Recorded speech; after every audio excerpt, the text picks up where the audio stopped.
Hello and welcome to the podcast for outdoor lovers. If you're new here, thank you for joining us. If you're returning, welcome back. Our aim is to bring a taste of the outdoors into your home through an audio adventure, visiting some of the most beautiful places. The podcast is brought to you by Countryside Mobility, so we take a particular interest in how the countryside is being made more accessible. And for this, our third series, we're taking a slightly different approach. Rather than the magazine format, the episodes will be more in depth and, where possible, in location. We kick things off with a visit to a castle. Powderham Castle offers over 600 years of history and is the latest location to become a partner of Countryside Mobility. I went along to find out more about its history, its hopes for the future, and what visitors can enjoy today. So put on your boots and join me as we head to Powderham Castle.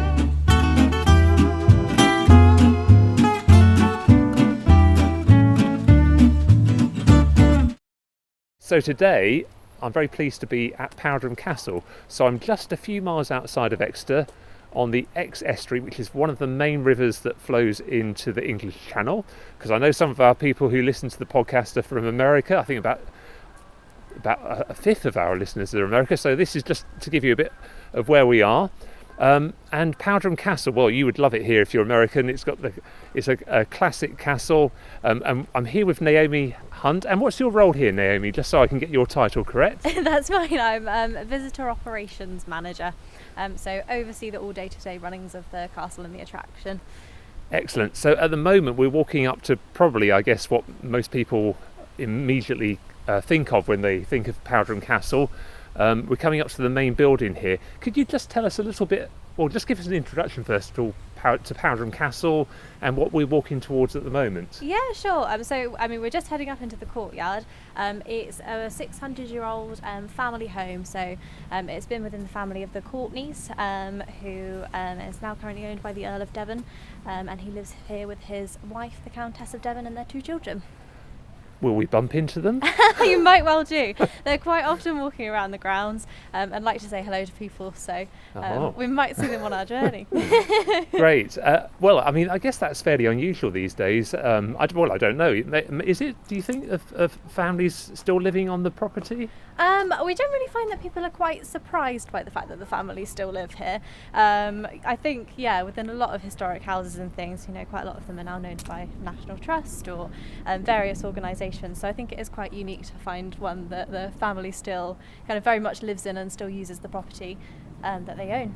Yeah, because I mean, and it's a very active property, isn't it? Because it's certainly not sort of set in the past. There's lots going on here. Events are one of the main things that you're famous for, isn't it? Yes, definitely. Obviously in normal circumstances we have lots of big events at the castle. I should say the helicopter you can hear overhead at the moment is not one of those events. It's not, unfortunately.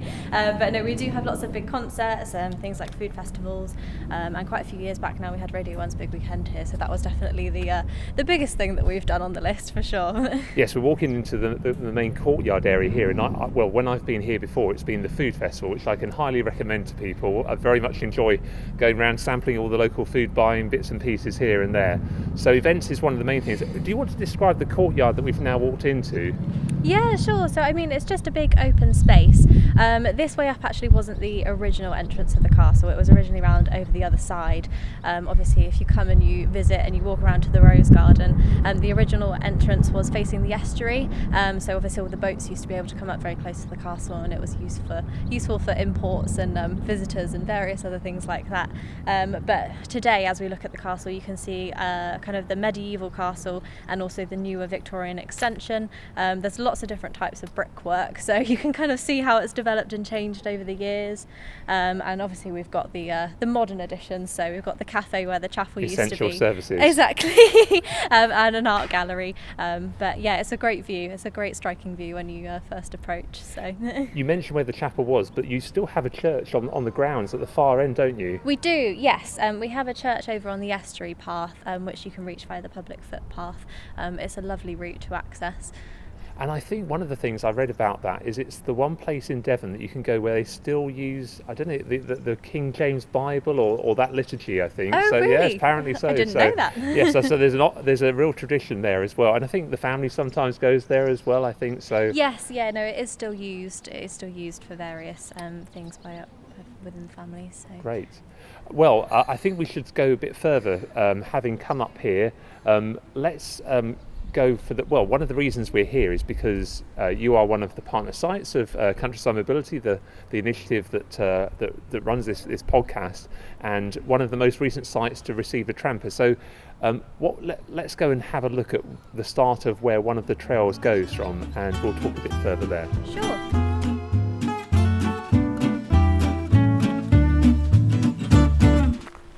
Okay, so we're now walking away from where you would arrive. The Welcome Hut, is that? I'm always a bit wary about giving it the right name. Is it Welcome Hut? Yes, yeah, Welcome Hut. Soon to be Welcome Centre, but at the moment, Welcome Hut. Excellent. So going to get upgraded soon. So as we walk away, I guess one of the thoughts that it would be good to just chat about is the fact that you've got this all-terrain mobility scooter that's available for people to hire. Can you tell us a little bit about why you decided to get one of those? Yeah, of course. I mean, one of Powderham's most, I wouldn't say most recent, but most important aims in the recent years is to just make it more as accessible as possible, really. Obviously, historic homes traditionally weren't really built with kind of accessibility in mind most of the time. So we just want to make sure that Powderham is a space that locals and everyone can use, and make it as accessible as possible for them. We've got quite extensive grounds, which quite often people find that it's quite far to walk anyway. Families with children or all different audiences. So the furthest bit is probably about a 25-minute walk or so, and it's up quite a steep hill. But it's a really beautiful location. The Belvedere up on the hill kind of overlooks the estuary. You've got wonderful views up there, so we just want to make it so that people can access that bit and not feel like they've missed anything when they visit Powderham, really. Absolutely. I mean, I've been up there and have to say it's one of the best views in the whole of the Exeter area, I would say. Oh, wonderful. You can see over the city and the estuary. Yeah, it's fantastic, and to be able to offer that for people to be able to get up there with their friends and family is fantastic. And so what sort of reaction have you had since you've had the Tramper? I mean, people have just benefited from it so much already. Just the fact that they're able to get out and about with their family and friends, don't feel restricted by the pathways or the distances, even if it's just getting up to the castle a bit faster, because the courtyard is up a bit of a hill. Yes, so it's not the easiest path to walk. But yeah, people really enjoy it. The simplicity of it is amazing. People pick it up in no time, even if it's just their first time, and by the end come back feeling really confident. And then also they've got the benefit of being able to use it at lots of other different sites as well, which is great. That's right. There's quite a number nearby, and so if you join use the Tramper here, join Countryside Mobility, then you get to be able to use other sites nearby. And we've got two routes here that the Tramper can go on. So we're currently walking the first bit of one of them, which is the one that you were describing, which goes up towards the Belvedere. There's another one as well that goes through the deer park and towards the river, and then alongside the river. Do you want to say a little bit about that one? Yeah, sure. So that one takes you out along the estuary path, where you can kind of see the church, as we spoke about earlier, as well. It's a lovely route. Obviously, if you follow the edge of the deer park, you can get great views of the deer. Normally, they like to move around the park, follow the sun with the day, but normally you can get really great views along that way. And the deer park is very much an active deer park, isn't it? It is, yes. I think we've got, well, I'm going to get this wrong now, but I think about 600 deer or something like that. So there's quite a few, and beautiful bucks with the horns. And it's always nice around this time as well when all the fawns are out. I was going to say, is there a best time of year, or does it vary as to... Yeah, so generally June, July for the fawns, and then rutting season is in October. And this provides actually a very good link to our previous episode, because we were talking to Dan James from Exmoor National Park, and he was telling us all about bowling. Have you come across bowling? Oh, no, I haven't. Well, that is a sport of a kind in Exmoor where you imitate the noise of a stag. Oh, I see. Anyway, you'll have to listen to the previous episode. Anyway, we've just arrived at the wall garden, or the secret garden. Is that a new name? It is, yes. It was traditionally the secret garden, then went to the wall garden, but we decided it sounded a bit more fun as the secret garden, so we've changed Well, I it think back. that's a really good name, because certainly, I've been to Powderham many times, not walked up here, and had no idea. Even when I walked towards it, I just thought, well, there's a brick wall there. Oh, really? I had no idea until I came here to look at the suitability for the Tramper as to what's inside. So, Yes. is it possible for us to just go and have a quick Yeah, peek, and we can absolutely. have a look and see what's there? So we're just approaching the main gate here with the sign Secret Garden, and as I said, you wouldn't have a clue as to how much is inside. Do you want to describe what we can see from? We've just come inside the gate, and suddenly a huge space opens up in front of you. Absolutely, it's a really, really big space. We've got lots of different kinds of animals inside, so there's kind of pens as far as the eye can see. We've got goats, pigs, a whole menagerie of birds, and further on down the field actually we've got some alpacas, which are a nice new addition to the secret garden. I was going to say, I don't remember them the last time I was here. No. And of course the resident donkey and pony, who've been here for about 10 years now, I think. So. And I expect this is very popular families, is it? Yes, yeah, absolutely. We find that quite often families will come and spend the whole day down here. It's always lovely when people don't realise that it is here, and then they come down and kind of find themselves lost and don't even end up making it to the castle some of the time. But yeah, it's great. It's got a play area as well for children to use, and there's a veg patch run by a local growing community and charity at the top, which is great to have as well. And it's a really sunny spot as well. That's the other thing you don't realise when you're walking beside it, how much this area catches the sun. It is, yes, it gets the sun most of the day, so much so that it's normally about 3 degrees warmer than it is is elsewhere. The walls kind of keep the heat in. And the glass house at the top of the hill there? Yes, yeah, the Victorian glass house, it's currently under restoration, hopefully will be repaired very soon, but is again used by Sage Green Growing to grow various vegetables and things, which I'm glad it's being put to use, really. Great. Well, this is certainly, if you come to Powderham Castle, this is one place not to miss. So, well, let's carry on our walk, and we'll see where we're going to head next. Sure.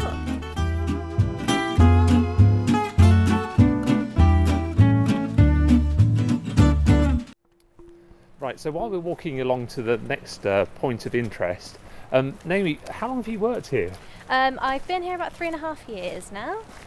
And what is it that you really enjoy about your job? Presumably you do enjoy your job, of course. Absolutely. I mean, it's hard not to enjoy your job when you work in a place like this. But I mean, I think the main thing is just how diverse the role is, really. I've been given quite a lot of freedom with, what I want to do with my role, and how we want to kind of develop the attraction and make changes. So, I mean, the most recent things are kind of working on activity trails, which I really enjoy doing, kind of creating illustrations. We actually just made a children's book this year, so. Oh yes, I remember you saying you've done the illustrations, haven't you? Yeah, that was a really fun project, something that I never thought I would get to do, so it's been wonderful that I've been able to achieve that within this role. But yeah, creating things that just enhance the experience at Powderham, really, so making the castle a bit more interactive and accessible for people, introducing tactile things, audio elements, and just meaning that it reaches a wider audience than it normally would, just staying as a traditional historic property, really. That's great. And what is the appeal for your existing visitors and maybe for future visitors? What are the things that really attract people to come to Powderham? I mean, definitely people, not necessarily what attracts people, but when people are here, they always say how lovely it is that it is still a family home, and you kind of get that feel when you visit. It's really welcoming when people come into the castle. People are invited to kind of use the furniture, sit down, enjoy the space, really, and you can see how it is still used by the family. And of course the secret garden, as we mentioned, is a very popular spot, especially with locals. It's a great safe space for people to kind of bring their children up and just let them run wild, really. And there are people who live on the estate as well? Yeah, absolutely. So, I mean, the estate itself is very extensive. Powderham owns quite a lot of properties in and around the village and things. But we have quite a lot of staff members who do live on site, and a lot of properties kind of within the attraction itself. You know, one at the main gate, one up by the secret garden, or a couple up by the secret garden actually. It's really nice to have people living on site and being able to enjoy this space as their home. Yeah, I'm always slightly jealous when I see some of these very pretty houses as you're going around. Definitely. I guess they have their own quirks and difficulties as well, being old buildings, but they certainly look beautiful and full of character. Yeah, they really do. The ones by down by Powderham Village, if you do head out towards the church, are really quite special as well. They are beautiful looking houses from the outside, and I always think, oh, it must be a lovely place to live right by the estuary down there.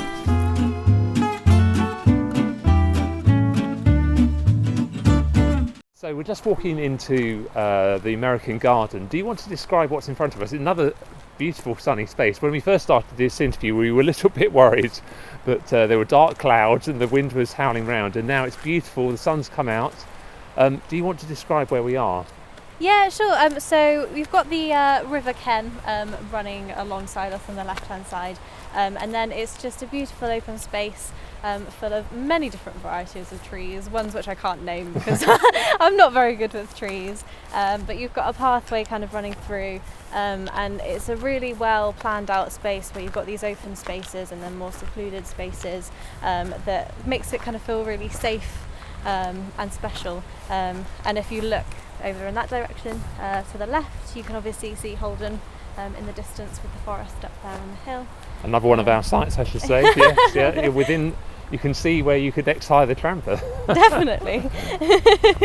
Yeah, and I have to say, the last time I came here was in the spring, and it looks very different now. And I guess that's one of the features of coming here, is that it really does, this garden in particular probably changes through the season. Absolutely, yeah, it's beautiful to see the changes. Obviously you have the rhododendrons that come out at certain times of the year, which just illuminates the garden with a lovely purple, but it's wonderful to watch the grounds change through the seasons. Obviously we have a whole carpet of daffodils when it comes to spring, and then the roses come out in June in the rose garden, which is gorgeous. And then the trees are obviously always looking at their best at this time of year, so it's a wonderful place to be in the sun, really.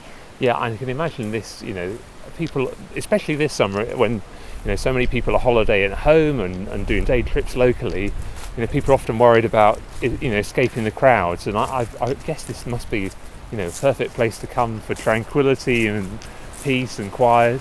Yeah, definitely. I mean, as we mentioned earlier, it is quite a walk away from the castle, about 15 or 20 minutes or so. So quite often we find that, quite large portion of our visitors don't make it down here. Yeah. And I know whenever I come down here, it is always really peaceful. People are out maybe enjoying a quiet picnic or just relaxing in the sun. But I've never seen it busy down here, really. It's always a lovely. I guess it's your second secret garden. Definitely, yeah. So we're just walking through the American Garden. We've just come to a point where it opens out and there's a building in front of us. Do you want to describe what that building is? Yeah, so it's just it's a disused folly now, but was obviously built as an entertaining space in the 1700s. And so would they have their dinner here, or was it? Yeah, absolutely. It was used for kind of parties or entertaining guests, bringing them down here for dinner. Nowadays it's used as a venue for weddings quite a lot of the time, and as you can see, it makes a really beautiful opportunity for that. But it's in kind of this bowl shape in the ground, surrounded by trees, which again just adds to that serenity and makes it feel really secluded and special. So it's quite magical down here, I think.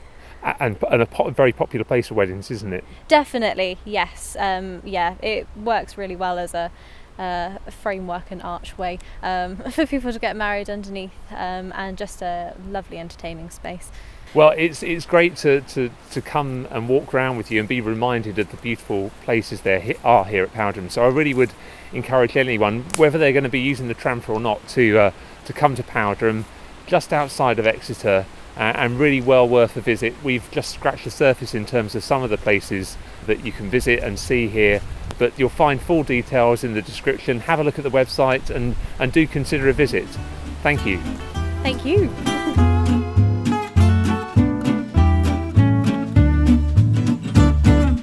Well, I hope you enjoyed that little audio tour around the Powderham Estate with Naomi. It really is well worth a visit.